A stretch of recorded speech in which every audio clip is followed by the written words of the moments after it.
ഈശോമിശിഹായെ നിന്റെ രക്ഷകനായി സ്വീകരിക്കുന്നു. ആത്മാവിൽ നിറയുന്നോരിൻ ദൈവമേ, സ്തുതിയോടെ പാടുന്നോരേ ഞങ്ങൾ വചനമാം സ്നേഹവുമായി നീ വരൂ ദേവാ.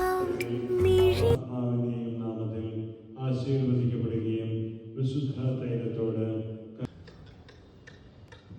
പിതാവിൻ്റെയും പുത്രൻ്റെയും പരിശുദ്ധാത്മാവിൻ്റെയും നാമത്തിൽ ജോസഫ് വിശുദ്ധ തൈലം കൊണ്ട് പിതാവിൻ്റെയും പുത്രൻ്റെയും പരിശുദ്ധാത്മാവിൻ്റെയും നാമത്തിൽ ഔസത് മാമോദീസ മുക്കപ്പെട്ടു.